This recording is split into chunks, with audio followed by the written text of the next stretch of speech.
All right, we're here today joined by a very special guest from Ray White North Lancs, Ryan Suhle. Thanks for joining us here today. Pleasure to be here. So Ryan, you represent one of the great outliers of Ray White. You're one of the many incredible performers that are in your early 20s. And we're going to talk about a few things today, but really wanting to understand, I guess, the sacrifices that you made, the journey that brought you here, but I guess what makes you tick, because there's so many great aspirational young agents, and I guess getting into your head a wee bit, I think, is really inspirational and interesting to me, and certainly the industry as well. So before we dive into that, you know, North Lakes is your marketplace. Yeah. Let's start by explaining what's North Lakes about. Yeah, so about a community about 20 years old. So it was one big development, which is pretty unique. You know, it's not sort of something where there's different subdivisions and different pockets. It's an estate that about 5,000-6,000 homes, all developed by pretty much the one developer. There was a developer that took over sort of a couple of years into it, and it's a pretty interesting estate. Sort of mid-sevens median sale price.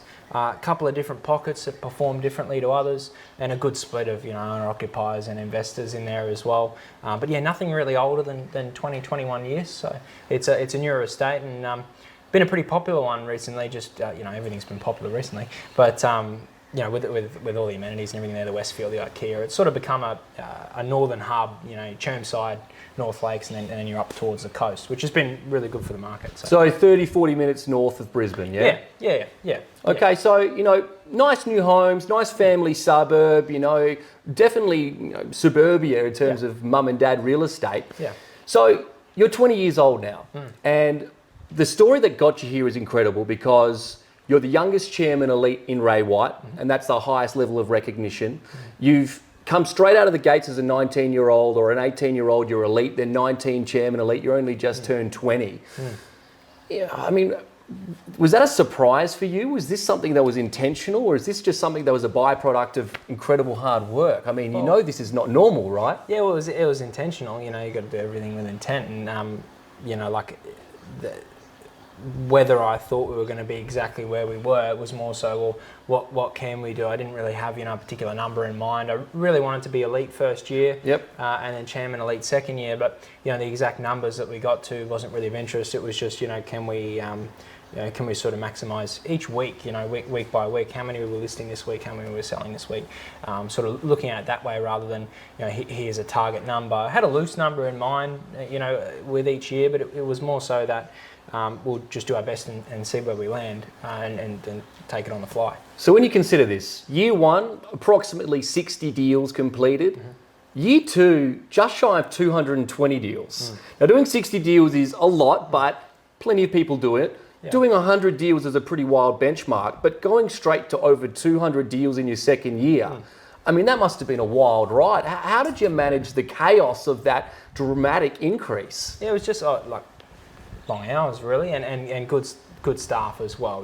Getting that on board's probably been the biggest challenge, but also probably the thing that I'm most proud of as well, to build the team, and that's what allowed the growth. Without that, we just with Hayley, who was the first person to come on board with me. We doubled the business in the next week, doubled the business that month. It was just being able to I guess get the team really clicking and everyone doing their role. It was controlled chaos, no question about that. Partially uncontrolled, but hopefully I would like to think a little bit of control there. But a lot of it was just on the fly. Obviously, it was a great market, but we just sort of stuck to the basics and as I said, team was probably what allowed that jump more so. Well, I'm really keen to dive into the detail of that, but let's go a step before that. So you come from good stock, your parents are real estate agents as well, owners of the business. Talk about what it's like growing up under realtors. Was it an experience which inspired you to want to get into real estate? It wasn't plan A, was it? No, well, it's funny you say that. It was kind of the opposite, to be honest with you. Like seeing the hours and everything like that as a kid, and probably seeing the stress load as well. Like just the amount of stress involved, the ups and downs, and as I said, the hours. I used to come down for a glass of water at 1 a.m. and the parents would still be in the office, working away. So for me, I sort of went, what do you want to do real estate for? I was like that, as a kid, you thought, geez, I want to work a 9 to 5 and party every night and work shorter hours. But so wanted to really wanted to go to uni, wanted to do engineering. That was sort of the first thing that I wanted to do. Worked hard, as hard as I could at school, and sort of felt like I didn't want to throw that away. Got some good results, which would allow me to get to places in uni where other people couldn't. So I thought I got to take advantage of that. So that was sort of the thought process, so wanted to go down that route initially. So you went into university, but that story ended pretty quickly, didn't it? Yeah, it did. Yeah, we had the summer. Like you get that really extended break from end of school to start of uni. Like it's quite a long time. I can't remember exactly how long it is, but much longer than like your standard school holidays. And I did a little bit of work as a sales associate on Saturday with an agent in the office, an elite agent, so a good performer in the office. Through that period. And then started uni, and at the time he was like, well, I was looking for a job, full-time or part-time, mixing uni and real estate in there. And so he said, can you come on board and just do up simple stuff, do up the Form 6s, and because I didn't have my registration certificate then, so it was just basic administration stuff that didn't involve that. And so started with him doing that alongside uni, and woke up on a uni day, not feeling excited for the day, the hour and a half drive to UQ, sit in traffic, find a park, sit in a half-hour lecture, come home.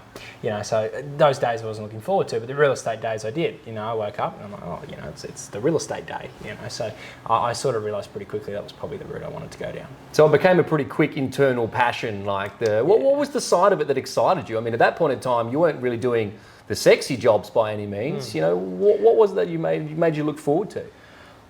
I enjoyed that I could see potential to grow there, because I could see what the people in the business were doing. I could see the hours they were working. I could see the effort that they were putting in, and I could see the reward they were getting.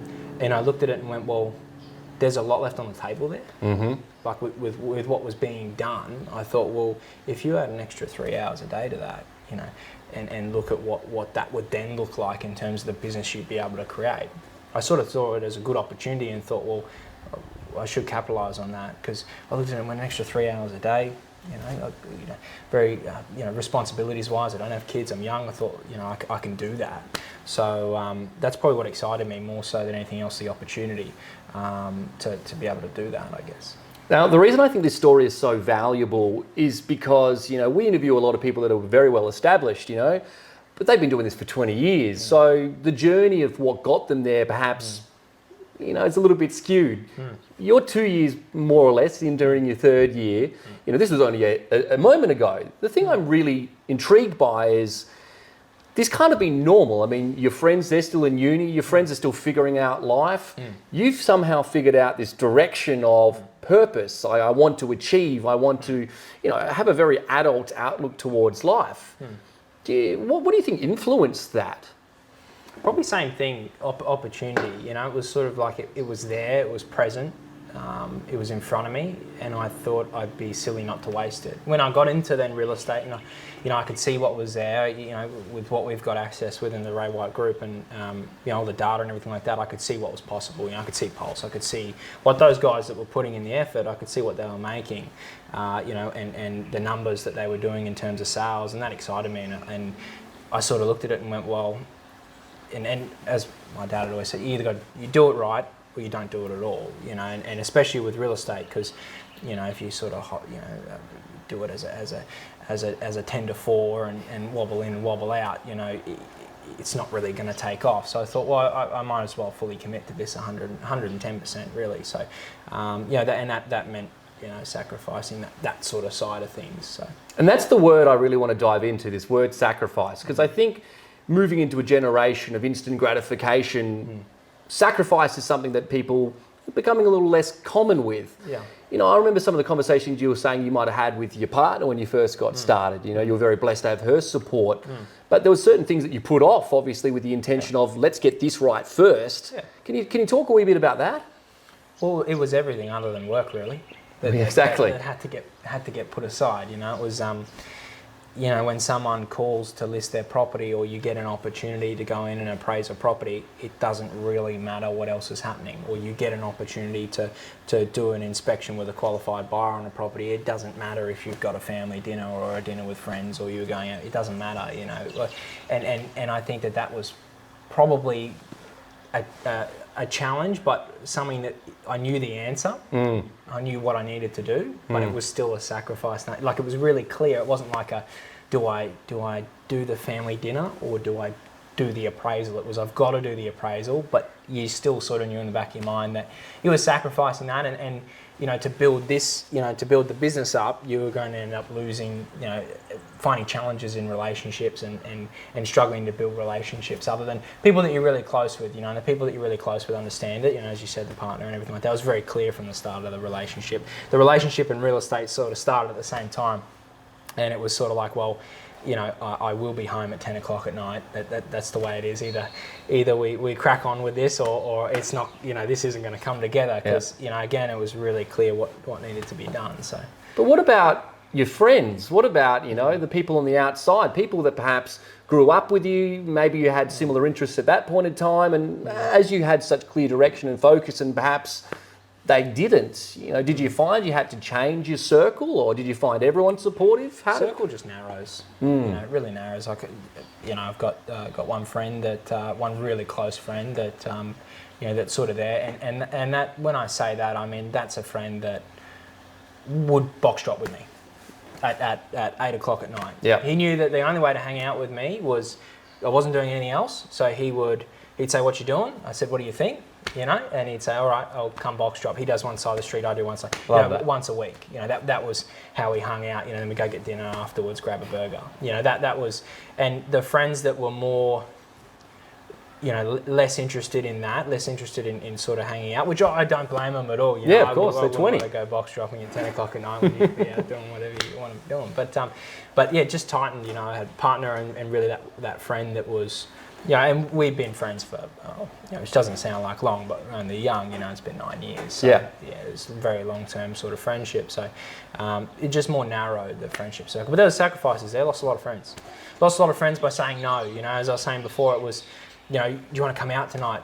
But I had an inspection, I had an appraisal, I knew I had to box drop. I just sold a property. I had an opportunity to get this fresh off the print in someone's letterbox or make a call about a sale down the street. And so I said no, and you say no enough times, you stop getting invited, right? Yeah. They're not going to ask you 200 times, do you want to come out? So, that was obviously but a sacrifice that was worth it. Again, I knew the answer, See, this is the key part, which I think is missing. Like I think about personally, I think it wasn't until I was in my mid to late 20s that I really started to get a good vision of what I wanted out of life. You seem to have a very clear depiction of where you want to be, what success personally looks like from you. Is that a vision you're obviously still recreating and building, or is it something that you've sort of built from the outset? 100%. Like I think that we had a loose vision. I didn't have a rigid vision of this is exactly what I wanted and where I wanted to be, because I think that could hold you back as easily as it could, make you strive, unless the number's silly. I distinctly remember I sat down with Jason Andrews at Zambrero's, and he asked me what I wanted to write, and I said what I thought that I could achieve, and he just said add another $1 million to it, and then that's exactly where we got there. So it was even the loose number that I had in mind as what would be an incredible figure in the second year to write. It smashed that when you kind of removed it from the equation, So I think that, again, I had a loose figure, but it was more that week by week. It wasn't necessarily an idea of what the end goal looked like. It was sort of taking things as they come and what can we do this week? Like, how can we maximise this week, rather than, well, this is where I want to be in 2 years' time. Again, loose sort of idea, but more taking it week by week. So how much does chasing the leaderboard actually help with your driving force? I mean, you're number 3 internationally in terms of volume of sales. You're number 1 in Queensland. In terms of salespeople, you're number 2 in Queensland. Who are you chasing now? Chasing yourself, really. Like, same thing. What like week by week, what can you do? And then there's that end outcome. Obviously, as you said, I'm a very, very competitive person, so to come second in terms of written in Queensland was Matt deserved it every day of the week. You know, he wrote better. No, he did a better job. But you know, for me, that was you know, you're sort of sitting there not disappointed, more so just like, well, you know, we know where we want to be next year. You know, so but that sort of aspect of it, you know, I made a lot of jokes whenever I got asked questions about it. You know, roll over in bed and Bella, my partner, and I roll over in bed, check pulse. You know, pulse updates at 5 a.m. I think it is, either 5 or 6. And you roll check over, both times either way. Pulse. You know, that was just it. You know, where did they get to yesterday? You know, what did our exact number? You know, very competitive in that aspect of it. So having that leaderboard was a real clear focus of where you needed to be. Yeah, well, but as you know, circling back, that's what got me into real estate. Really, that's what kind of made me, as I said, when I could see. I went, you know, a lot of people in our area or in the core market around the North Lakes area, you know, doing the 30 sales a year, which is great, you know. But then when I saw what was possible and what people were doing in other places, how many they were selling, what they were making on Pulse, having that leaderboard there, I went, you know, Jesus, some big fish out there. And you know, it's funny in markets. So many people said you can't sell 100 homes. Or you can't write $1 million, and that was just so in this market of this North Lakes. That's just what everyone sort of. That was just, there was a lot of barriers there. But you know, you look at people, perceived barriers. Exactly right. You look at but there's people doing it, and when you had access then to that poll, being able to see what people are doing, it kind of makes you realise. Well, you look up, their median sale price is the same. They're doing 150 deals. There's no difference. Why not? You take a look, you know, we just interviewed Jasmine Calgaro, someone a very similar story to you know, obviously Josh Teslin takes that number one. These are all young guys and girls in their 20s in marketplaces, you know, not Double Bay by any means, not New Farm by any means. Yeah. And I think that's the best thing about these interviews, which is raising the bar of what is possible. If you're good enough, you're old enough. Yeah. Doesn't matter what your median sale price is. What I'm really interested to start on with, right? What was the numbers that you focused on when you first started, when you were starting from ground zero? And then I'm interested how that number might have shifted. So when you had no runs on the board, what was most important to you? And then now that you've done 218 deals last year, what numbers do you look at now that's important? Well, initially it was just hours worked. Interesting. Productive hours worked. Productive hours. Explain that.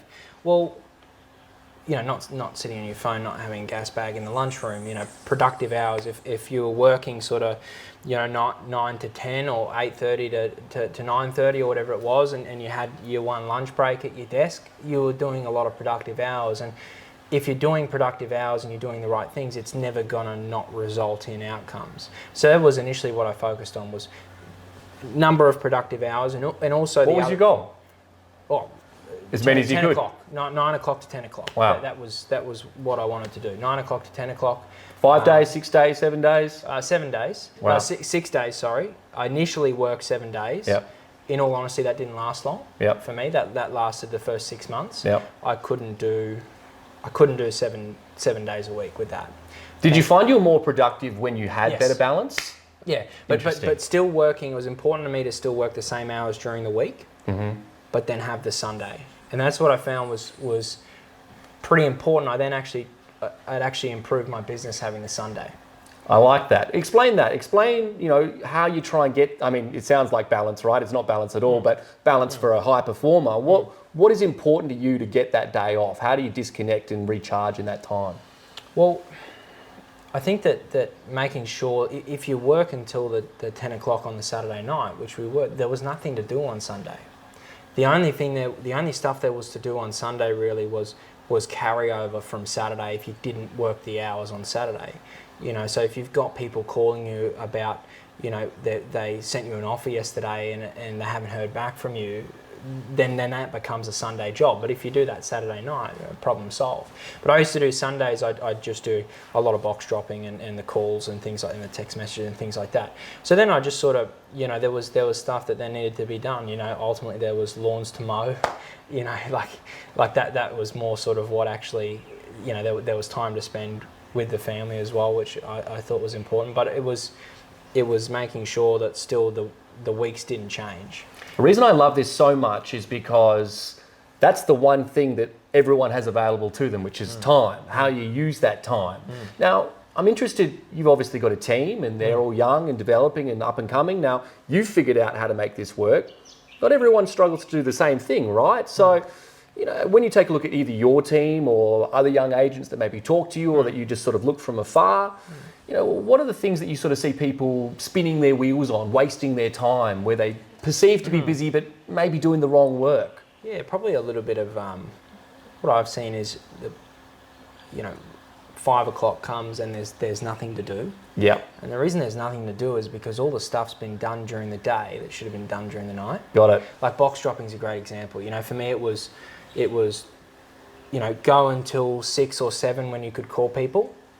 And then whether it's 6, I know people call people at 9 o'clock at night, but you know, I'm talking more like, you know, not necessarily with vendors and existing buyers, you know, more your prospecting calls and stuff like that might finish up at 6:30, you know, 7 you'll probably start to frustrate people.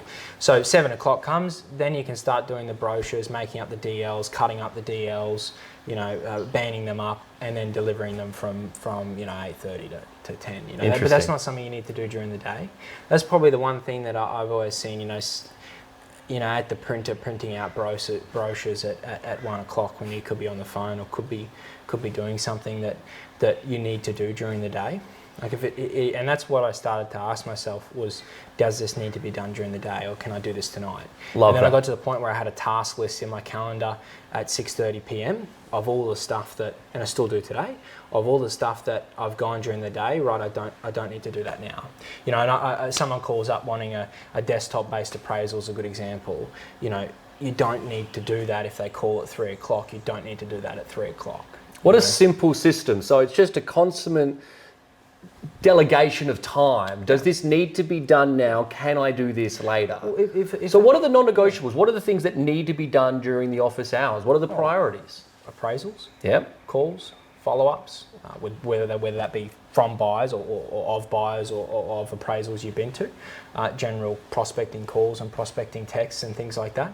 But all that outer office stuff is, you know, as well. You know, you can't do an appraisal necessarily at 9 o'clock at night. So, you know, if you're calling people about booking in an appraisal during the day, well, you know, that's great. That makes sense. So the simple answer is anything that's talking or client-facing should be done during the daylight. Yeah. Anything that's on a computer, anything that's not talking to anyone. You know, this is the way that I look at it. Whether it's right, you know, I think it's right. But it's worked for you so far. Yeah, exactly right.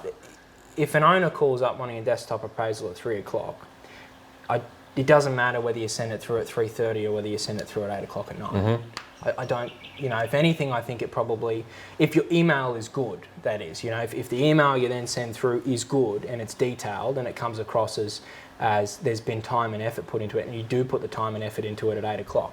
An email at 8:30 that is good quality, where you've had no one else in the office and you can sit there with the headphones on and do it right, is going to be better than a rush job at 3:30 anyway, right? So that's sort of the way I looked at it. As I said, I had that task list there where I'd have, you know, the 5 or 6 items, including in the emails as well. You know, doing your emails. You know, that's not a 1 o'clock day. You know, putting stuff into the dealt with, and love that. You know, that's a nighttime sort of job. I think anyway. You know, that delegation of hours.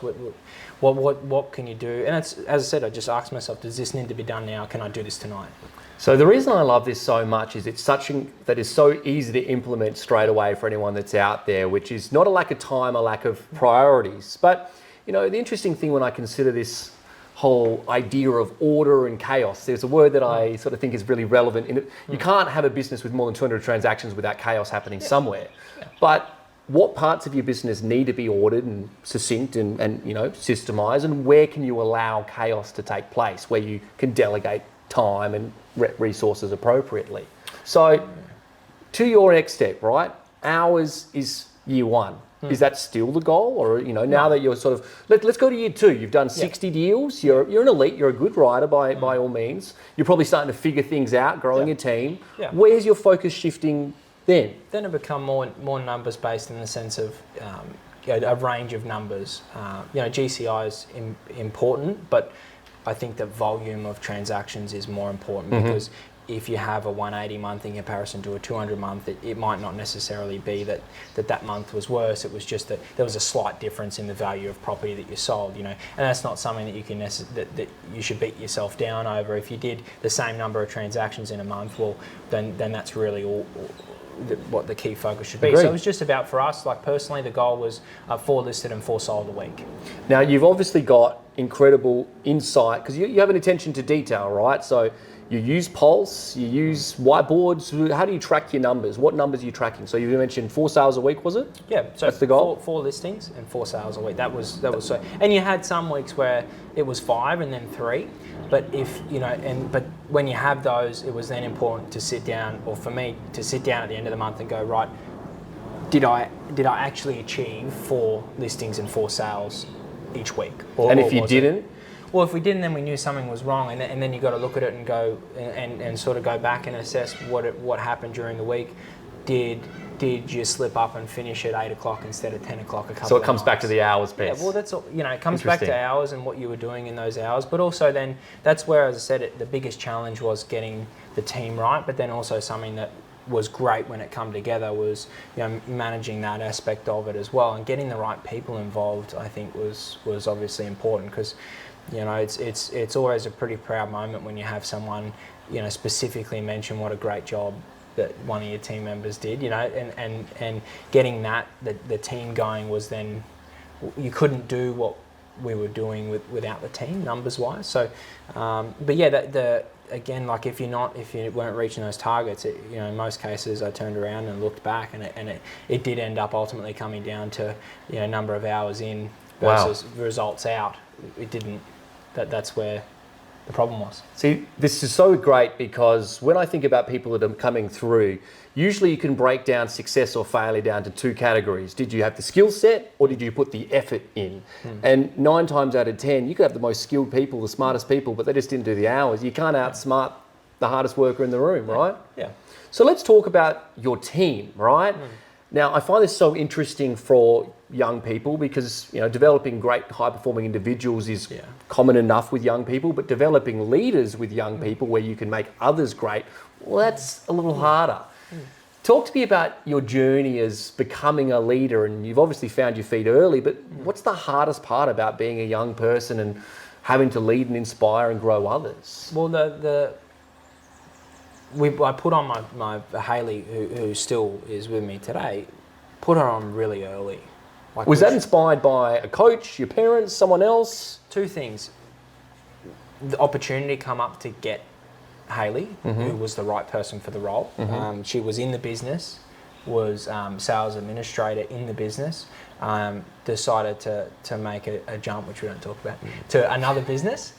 Didn't work out and wanted to come back, and that was just a golden opportunity. And there was actually nowhere in the business other than as a role like where she is now to come back into the business. And it was just like, well, great. It didn't really matter what role she was doing. We wanted her there. And then I sort of went, well, probably not a bad opportunity to see what it looks like to have someone involved with the team and sort of start to build a team. So had they come on, and as I said, it just doubled the business instantly. Wow. What did you have her doing? Just Right. administration. So just focusing so you could spend more time prospecting. Yeah, I mean, but for her, she was so well experienced she'd been in real estate, she'd been a salesperson, she'd been a sales administrator.